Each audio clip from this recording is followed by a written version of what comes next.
On peut pas nier qu'il y a des dérapages qui concernent les accommodements raisonnables. On voit ça dans les journaux tous les jours. Il est évident que la population québécoise est mécontente. 3 jours après le lancement officiel de notre code de vie, la déclaration de notre premier ministre, Hérouville est un cas isolé. Le lendemain, j'ai pris le téléphone, puis j'ai demandé à plusieurs maires du coin, êtes-vous capable de passer une résolution? 3 jours plus tard, il y a 7 municipalités de la MRC qui avaient voté en support pour Hérouville. Dans un pays, un village, une rue, vivre ensemble, il faut suivre les mêmes normes, obéir aux mêmes lois. Et il ne faut pas que tu commences à mélanger toutes les religions là-dedans avec la politique. Tu vas voir ce qui se passe dans d'autres pays, on le voit trop bien présentement. Hein, c'est des guerres, ça n'arrête pas, puis ça a toujours été de même. La volonté de vivre ensemble dans un pays comme le nôtre, le multiculturalisme, ça n'a aucun sens. On invite les gens d'autres pays, puis on leur dit, nous au Canada, puis faites comme chez vous.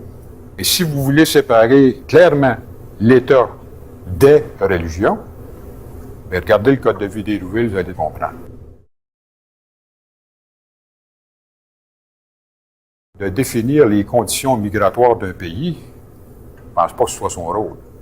Si on représente nos citoyens et nos citoyennes qui ne veulent pas d'accommodement pour les religions, on va demander au ministère de l'Immigration du Canada, de l'Immigration du Québec, au ministère des Affaires étrangères canadiennes, de publier le code de vie d'Hérouville à la grandeur de la planète pour s'assurer que les gens d'autres pays qui veulent venir vivre à Hérouville, on disait à l'époque Hérouville, la personne allumée, elle sait très bien que c'est probablement le Canada. Si vous voulez venir vivre à Hérouville, voici de quelle façon on vit. Et si vous êtes d'accord avec tout ça, venez-vous-en, comprenez-vous? Oui, ça donne la commission Taylor-Bouchard. Il faudrait se poser une question de second niveau. La commission, ça a-tu donné quelque chose? La réponse, c'est non. Puis qu'est-ce qu'il y a eu après? La loi 94. Le fluff, là, on présente des mémoires. La loi 94, ça a-tu donné quelque chose? Hérouville a donné la commission. Hérouville a donné la loi 94. Mais ces commissions-là, ça n'a rien donné. Aucun regret, monsieur. Aucun regret. Avec Luce, mon épouse, je suis allé à l'extrême limite.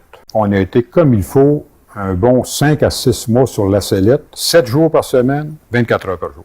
Mais pas 24 heures, parce que je me gardais 3 heures par jour pour dormir. À ne quasiment pas manger. Je suis assez fou pour dire que je ferai la même chose, si c'est nécessaire.